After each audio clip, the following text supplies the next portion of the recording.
Hello, everybody, and welcome to Reviews That Don't Matter with Jessica Hitt. My name is Jessica Hitt, and on today's episode, we are going to be talking about, of course, the top 10 most anticipated, in my opinion, movies of 2018. So that's what we're doing. And just a reminder, most of what we know so far going into 2018 are going to be a lot of those blockbuster type movies, so you won't be seeing the smaller movies that will be hitting in sort of Oscar season late 2018.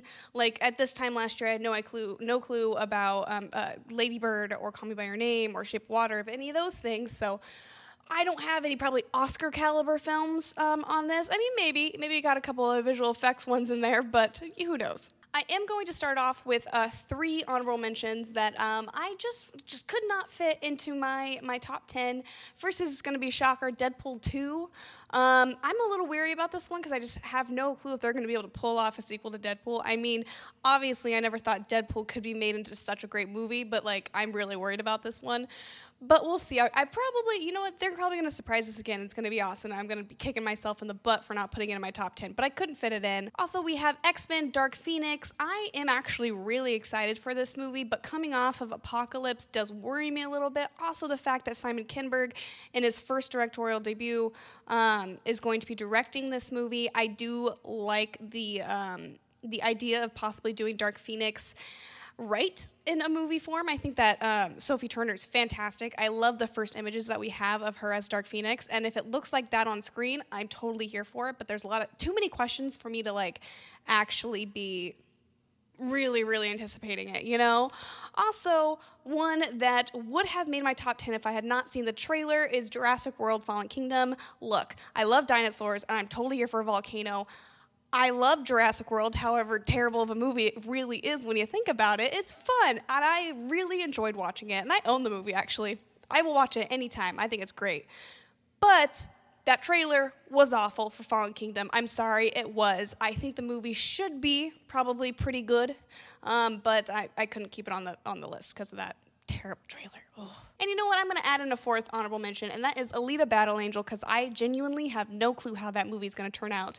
Looks like a video game, but I'm very curious. At number 10, we are starting off with kind of what we left off in 2017 with, is a Star Wars movie, Solo, A Star Wars Story. The reason why this is not higher on my list is because I don't have a lot of faith in it, to be quite honest. I don't think it's a movie that anybody was asking for. I don't think I'm that interested in seeing a young Han Solo. I would much rather have gotten an Obi-Wan or a Knights of the Old Republic or an Ahsoka Tano thing, a movie, or anything probably other than Han Solo, except for I really do not want a Boba Fett movie. I do not want one, so I'd rather take a Solo over a Boba Fett, but it is Star Wars, and you know what? They could surprise me. I do like some casting. I like Emilia Clarke in this. I think Phoebe Cates is her name. I probably have that wrong. And then, of course, you have Donald Gleason playing Lando Calrissian, and I really hope that we expand on Lando, because we never did in the original trilogy, and he's a good character. I wanted to know more about him. So that's my number 10. I think the behind the scenes worries me the most, with the firing and bringing on Ron Howard, it was, and then Alden Ehrenreich getting an acting coach in the very end of filming. Like, that does worry me a little bit, but I don't think that they would have stayed with their scheduled premiere date in May if they didn't think that the movie was good enough. So that's kind of saving it, hanging on by their fingernails is what they're doing. At number 9 is going to be Pacific Rim Uprising, which I don't really know anything about the Pacific Rim, anything about it. I did not watch the movie that came out a couple years ago with, I think Guillermo del Toro directed it, but I really like the trailer for this. John Boyega's in it, and I like him. I like the very diverse cast. I think Scott Eastwood is also in this, and I'm still waiting for him to surprise me, and I'm wondering if this is going to be the movie that makes me actually like him as an actor. But mainly it's John Boyega, and I think it looks cool, and quite honestly, it's like a good version of the Transformers is what it kind of looks like. Number 8, I have to put this in because it's Harry Potter related. That is Fantastic Beasts and Where to Find Them 2, The Curse of Grindelwald, which is an incredibly long name, but I do think that where Fantastic Beasts and Where to Find Them, the first one was sort of just not a full story. It was almost like it was just a setup movie, which it is what it is. It introduced us to that time and the characters. But I do think that this one's going to be going into a lot of that lore that us Harry Potter fans really love, and kind of like learning these little nuggets of information with like young Grindelwald and young Dumbledore, which Jude Law is playing, which I'm very, very excited for. I mean, really, I'm excited for this whole cast, except for, of course, Johnny Depp. But I'm going to lay off that. We haven't seen the movie. I really wish it was still Colin Farrell. Like, I really like Colin Farrell. Why can't we keep him in the role? But, oh well, we got Johnny Depp. I'm going in with an open mind to see this movie, and I think it's going to surprise a lot of people. I really do. I think it's going to get good word of mouth, and I think it's going to do better than the first Fantastic Beasts and Where to Find Them, because people underestimate the Harry Potter fandom, and they shouldn't. Number 7's a little risky, and that is Tomb Raider, and this is starring Alicia Vikander, and to be honest, I don't know if we've ever really gotten a really good video game adaptation movie thing. The last one that we tried was Assassin's Creed, which I did not go see, but it got the worst reviews whatsoever.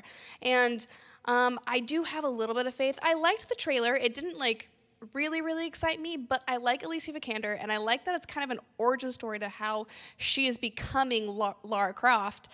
And I think that this could be the rise of video game movies, considering we have the Uncharted thing that's kind of in pre-production, which I really hope they don't mess up, because those are some of my favorite games. But I do think that Tomb Raider could do something, and I'm gonna go in hopeful. I am. Number 6 is going to be a December release, Aquaman. I am actually very excited about Aquaman. I think that Jason Momoa did a great job as him in Justice League. It's Justin Lin, I believe. I think it's Justin Lin who is directing it, or James Wan, one of those two. I think it's James Wan.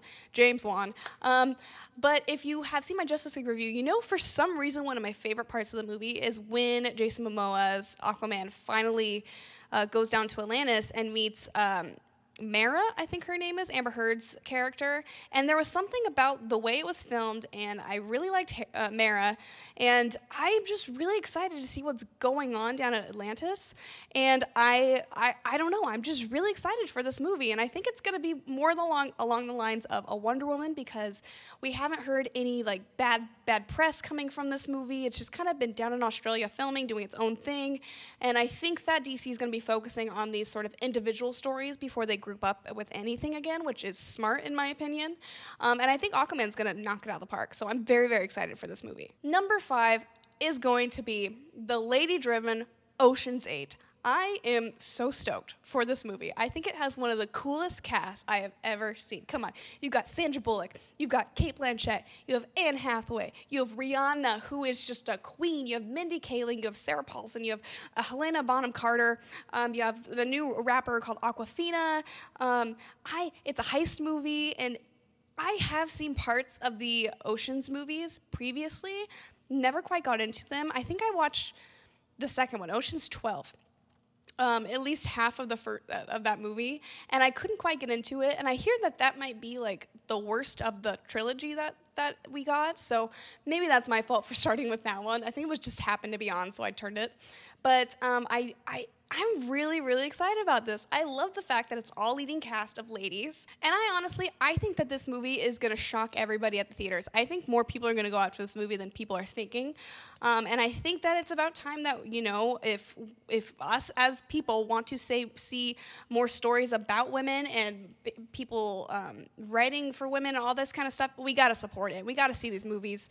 I understand, you know, Ghostbusters was a stinker. It wasn't a great movie, but this could be a good movie. So why don't we try it? Because the trailer was pretty decent. I actually really enjoyed the trailer. And I'm interested to see more trailers and kind of the feel for the movie. Okay, at number 4, this is going to be a shocker, especially for anybody that knows me. And also, I might get a little hate in the comment section about this, but you know what? I don't care. Bring it on. This is going to be Avengers Infinity War at number 4. So, I'm very excited about this movie. Believe me. But this is not the first time we've seen all these people together. We've had Civil War, we've had 2 Avengers movies. Like, it doesn't have the hype that some of those movies have. I do think that the Thanos part has a lot of hype to it, and I'm very excited. But I also have so much faith in this movie of it being good that a lot of what I put in this list is things that I'm not sure are gonna be like really great, but have the chance to be great. Infinity War, you know, it's a couple months away, and I am really excited. I'm probably going to be more excited once it kind of starts beefing up a little bit and we see like another trailer or something like that. But at the moment, there are 3 other movies that I am very much more looking forward to. And with that, we'll go to number 3, and that is A Wrinkle in Time, and I cannot wait for this movie. I cannot wait to see what Ava DuVernay does with this. I love the cast. I think this is going to be a sleeper hit at the theater. A lot of people are kind of just like not really thinking about this movie, but I think once it comes out, hello, this is Disney. Everybody knows this book, A Wrinkle in Time. I own the book. I've never read it, but I own the book. Like, I just cannot wait. It has, you know, Chris Pine, who is just like my Hollywood crush. It has Oprah Winfrey, Reese Witherspoon, and Mindy Kaling in this. Like, it looks so cool, so interesting, so different. And also, it's Ava DuVernay, who, you know, she hasn't done like a crazy amount of stuff, but what she has done gets solid reviews. It's really enjoyable, but it's also a real thinker, and I think that's what A Wrinkle in Time should be, is a think piece, really. And also, I think that this is probably the second most likely to get nominated for an Oscar or to have something to do with that. And I do think people are going to love this movie. At number 2 is going to be, I cannot wait, it's coming out like in 2 months, it is Black Panther. I am so stoked for this movie. First of all, the cast is one of the best casts I've ever seen for a startup film. Like, I cannot believe the caliber of stars that are in this movie, and I like the fact that Michael B. Jordan's going to be playing Eric Killmonger, who, is he going to be sort of a nega Black Panther? I'm not sure just yet, but even if he is, Michael B. Jordan's a great actor, so I am going to trust him to kind of put something to it to make him not just a generic Marvel villain. And plus, this is his 3rd time teaming up with Ryan Coogler, his previous directing things were Creed 2, or Creed, my bad, it's Creed 1, there hasn't been a Creed 2, sorry, Creed 1, and then Fruitvale Station, which, I mean, both of those were hitting out of the park. What is the saying? I don't know. Anyway, Black Panther is just... Lupita Nyong'o's in this, Denai Guerrera's in this, Angela Bassett's in this. I mean, I love Chadwick Boseman as T'Challa, Black Panther. I'm so excited to see Wakanda and see like what kind of like city it is, or really just, it's a country, that's what it is, Jesus Christ. What kind of country this is. It's a fascinating lore, and there's... First of all, I'm surprised that there's any movie that's above this, but there is one, which probably won't surprise anybody once I say it. But Black Panther, I think, is just going to, it might be the most important film of the year for 2018. At number 1 is going to be Incredibles 2. I have been waiting for this movie for so long. Incredibles is the best Pixar film, and the fact that we've gotten 3 Cars movies, 2 Monsters, Inc. movies, we've gotten a freaking Planes movie or whatever it's called. We've gotten how many Toy Stories, and we've only had 1 Incredibles movie, which is quite possibly one of the best superhero films ever made. So finally, we get an Incredibles 2, which is apparently taking place directly after the events of the first movie, which I'm very happy about. I like the fact that they're continuing on like that. I think that they're going to hit it out of the park, and I'm just like, I love Pixar. I think that they've killed it with their last couple of releases in Coco and Inside Out. And, I mean, Toy Story 3 is very special to me. Incredibles is very special to me. Finding Nemo. A couple of the sequels haven't quite panned out the way that I preferred. But I do really, really, really think that Incredibles 2 is going to be the highest earner of the year, especially since there's not going to be a... Star Wars saga film, like an actual Star Wars. We get Solo, but we don't get like a main episodic movie, I think that Incredibles 2 even is going to be Avengers Infinity War. I do think it's just going to kill. Okay, so that's my top 10 most anticipated films of 2018. Comment down below, what are some of the things that I did not mention that you are very excited about? It's a weird list that I put together. It really is, I think, in my opinion. At least a weird ranking for certain things. I'm sure probably going to get yelled at by a couple people, or it's like, you can't have Solo as number 2 or 1. So what, it's my number 10, get over it. Okay, I hope you guys have a good day, and I will see you guys tomorrow with a normal review. It's going to be Jumanji.